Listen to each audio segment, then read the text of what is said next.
திருவாதிரை களி எப்படி பண்ணலான்ட்டு பார்க்கலாம். அதுக்கு தேவையான பொருள்: 1 டம்ளர் பச்சரிசி, 1/4 டம்ளர் பாசிப்பருப்பு, எந்த டம்ளரில் அரிசி எடுக்கிறீங்களோ அந்த டம்ளரில் 1 டம்ளர் அளவு வெல்லம், தேவையான அளவு முந்திரி பருப்பு. வாங்க இது எப்படி பண்ணலான்ட்டு பார்க்கலாம். அடுப்பில் ஒரு கடாய் வச்சுக்கோங்க. எடுத்து வச்சுருக்கிற 1 டம்ளர் அரிசியை போட்டு நல்லா வறுத்துக்கோங்க. லைட்டாக அரிசி கலர் மாறும், அந்த அளவுக்கு வறுத்தா போதும். வாசனை வரும். இந்த மாதிரி அரிசி நல்லா பொரிஞ்சு வரணும். இன்னும் கொஞ்சம் கலர் மாறினா போதும். பாருங்கள், இந்த மாதிரி கலர் கொஞ்சம் சேஞ்ச் ஆனால் போதும். இதை எடுத்து நம்ம தனியாக பாசிப்பருப்பையும் வறுத்துக்கலாம். பாசிப்பருப்பையும் போட்டு வறுத்துக்கலாம். பாசிப்பருப்பு வாசனை வர வரைக்கும் வறுத்தா போதும்.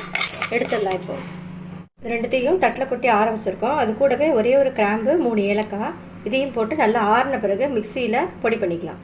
இது நல்லா ஆறிடுச்சு. இதை நம்ம நைஸாக அரைச்சிக்கலாம். பாருங்கள், இந்த மாதிரி நைஸாக அரைச்சி வச்சுக்கோங்க. வெல்லம் நல்லா கொதித்த உடனே நம்ம இதை கொட்டி கலரிடலாம். எடுத்து வச்சுருக்கிற 1 டம்ளர் வெல்லம் இதையும் போட்டு அது முழுகிற அளவுக்கு தண்ணி ஊற்றிக்கலாம். வெல்லம் நல்லா கரைஞ்ச உடனே வடிகட்டி எடுத்து வச்சுக்கலாம். இது பாகெல்லாம் வைக்க வேண்டாம். வெல்லம் நல்லா கொதிச்சா போதும். வெல்லம் நல்லா கரைஞ்சிருச்சு. இது மண் இருக்கும், நம்ம வடிகட்டி எடுத்து வச்சுக்கலாம். வடிகட்டி எடுத்து வச்சுருக்கேன். வெல்லம் நல்லா கொதிச்சிருச்சு. நம்ம அரைச்சி வச்சுருக்கிற அரிசியை நம்ம இது போட்டுக்கலாம்.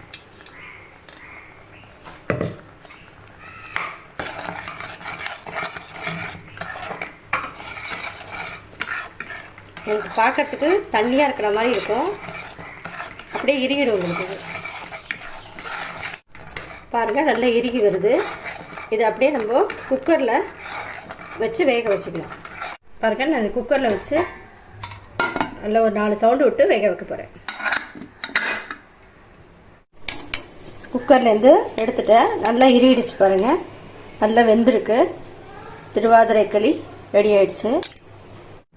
கடாய் காஞ்சதும் கொஞ்சமாக நெய் ஊற்றி எடுத்து வச்சுருக்கிற முந்திரி பருப்பு, திராட்சை இது ரெண்டுத்தையும் சேர்த்து நல்லா வறுத்துக்கலாம். நல்லா வறுப்பட்டு இது தனியாக எடுத்து வச்சுக்கலாம். பாருங்கள், திருவாதிரை களி நல்லா சாஃப்டாக வந்திருக்கு. நான் என்னெல்லாம் அளவு போட்டிருக்கேனோ அதே அளவை போட்டு நீங்களும் இதே மாதிரியே செஞ்சு பாருங்கள்.